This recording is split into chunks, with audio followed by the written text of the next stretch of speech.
Thank you very much for joining me, Paddy. It's deeply appreciated. You've been shining an Octagon challenge, England versus Ireland, the star of the Irish team, the coach. Firstly, before we get into your fighters, can you tell me a little bit about the fighting spirit that the Irish have? Oh, it's in our blood, as they say, So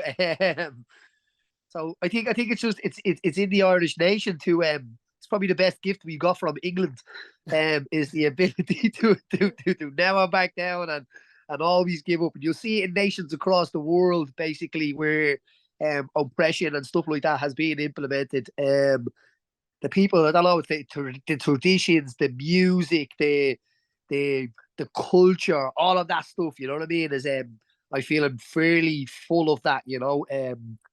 If you say what someone Irish looks like, you could point at me, and I wouldn't get offended either. But I'm fairly the epitome of Ireland, yeah, and I love my country with all of my heart. I'm glad you mentioned the music there, because I think we all love a bit of Irish music, and hopefully that's embedded in all the lads that you were coaching. A cracking bunch there.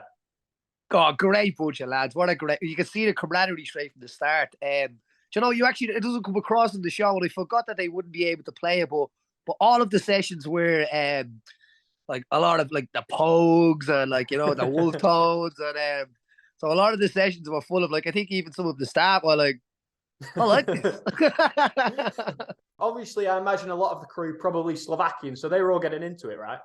Oh yeah, deadly, yeah. Good stuff. I think Irish music travels the world, you know what I mean, in that way as well. And Irish tradition, that's one thing we've always done. There's a great saying, as I said on the show as well, we don't invade the world, we infest it. So it's a nicer way to do things. All of a sudden, you've got an Irish friend here and there, and there you go. You go anywhere in the world, you'll see an Irish man or an Irish woman. You'll find them. It could be Australia, Chicago, Boston, and many cities all over the world. You know what I mean? The Irish are there, and we built most of them. That reminds me of the High King song. Wherever you go around the world, you'll see an Irish pub. Oh, 100%, yeah. 100%, yeah. I think Slovakia was actually an Irish pub around the corner for me where I was living. I only found that in the last few weeks, probably good anyway, for the last week or so, but that was probably for the best. Because the prices, they're not cheap. They're Irish prices as well, to make you feel like you're at home. Well, at least you got a sense of being back in Ireland there. Obviously, coaching alongside Shamrock, he's got this crazy story of being accused of a crime he didn't commit, going all the way to Malaysia, a decade on the road. What's it like to work with him? And the whole thing's gone full circle, right? Because he's taken on a police officer. Oh, how cool is that? Back in the time, back in my own career, I actually fought someone who was in the RUC, basically, which would have been the police in the north of this country, So I share a little bit of that with him, but yeah, I'm going wherever that fight is. I'm there and I'm watching it. What an incredible story Shem has, and it was great to actually pick his mind on some of that story, and because I knew a little bit about it, and it was great to pick his mind and sit down, and then on martial arts as well. He's a true martial artist, true student of the game, yeah, and a proper scouser, you know what I mean? So he's a very interesting dude, and it was great to pick his brain on some things, you know what I mean? Even on food and nutrition and stuff, considering he doesn't eat meat, and how to be staying in shape and making weight and stuff like that and all. So yeah, he was a great lad to be partnered beside. And very crafty too, because on the challenge where he did the go-karts, he had his hand over the glass, didn't he? Oh, we don't know anything about that. I don't know what you're saying. I didn't know comment. I seen Brad do it though. Wow. Okay, that is a revelation. That's what. Listen, come on. It was from line to line wins that race. That's it. They started on the line. We started on the line, and they looked at the back of our heads for 5 laps. So I'm taking that as a win. Yeah, I'm taking that challenge as a win. If they want to use all the water spilled or whatever, it's their own. That's their own thing, you know what I mean? But we won that race, line to line. Yeah. I mean, what's it like working with Brad Pickett? Obviously, a bit of camaraderie, I imagine, with both of you coming through UFC at similar times. Both legends, and for you, this whole thing must be crazy, right? The first fighter from Ireland to ever step foot in the Octagon, and now you've seen the likes of Conor McGregor come through, and now this next generation on this Octagon challenge, England versus Ireland. Yeah, Brad's a legend, you know what I mean? I think we're very different people, you know what I mean, when it comes to kind of like interest and stuff. I think we'd probably be very interested in the same way as like where he's obviously fairly in his family, and I am with my family and stuff. And I would say we have a lot of understanding there. But then I think on other stuff and interests, say with history and all this kind of stuff, I'd have a lot more interest in that. I think that would Brad would, so a lot more switch on. And so I didn't get any many good conversations out on that thing. But regarding fighting and MMA, yeah, he's a great lad.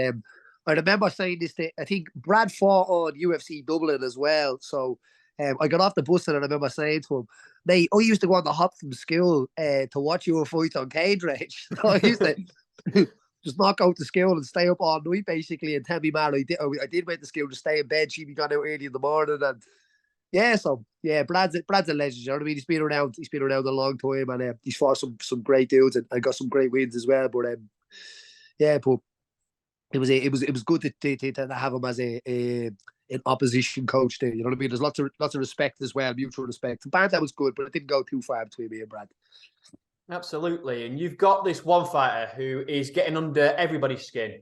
Dennis Frimpong. He's had this rivalry of Hassan. I mean, when I was talking to Brian Lacey, I compared it to the greatest rivalry on reality TV since Will Young and Gareth Gates. It's something pretty special. I mean, what do you make of Dennis as a competitor? Listen, Dennis is a very intelligent man, you know. People might think that he's just talking the talk, but he knows how to prod the bear, you know. We're not playing tennis. That's why I always remind people. This ain't tennis, you know what I mean, in a way. So you're gonna be punching someone in the face, and what did he say? If you're the Stan Tzu saying, and the idea is if you can irritate your enemy, do. Do you know what I mean in that way? So if it benefits you to irritate them, and if it doesn't, don't.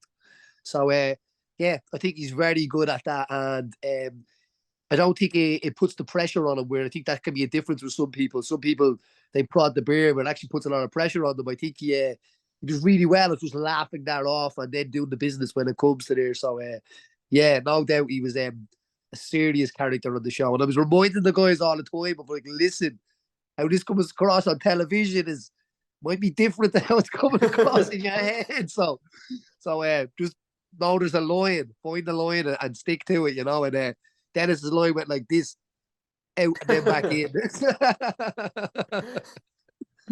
I mean, this interview is going to go out after tomorrow night's show. So by the time this interview is ready, we know that George will be in the final, taking on Dennis. Such a juxtaposition of characters, as you said. Dennis, this bad boy, this trash talker, this intelligent man. Judge Stage, on the other hand, a geek who loves Lego, loves Star Wars. This is the perfect blend, right?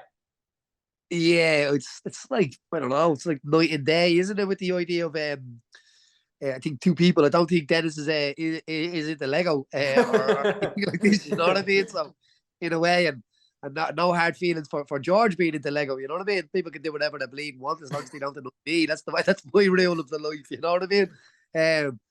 Yeah, what a fight this is going to be. You know, George is a serious kind of prospect in that way, but he's very good at what he does. I think Dennis has the ability to bring him outside that comfort zone and make it a bit of a dogfight. And if it turns into a dogfight, I think there's only one dog there, you know, that's coming away with that win. And then the other big fight on the bill, Hassan, who we mentioned, a great character, fantastic throughout the show, initially prodding all the Irish lads, and then Dennis verbally assaulted him for pretty much the entire duration of the show. But a great character in his own right, a big lover of Snickers bars, I believe, in between his training sessions. He's taken on your lad, Aaron, came across brilliantly, top lad. This is a great fight as well, isn't it?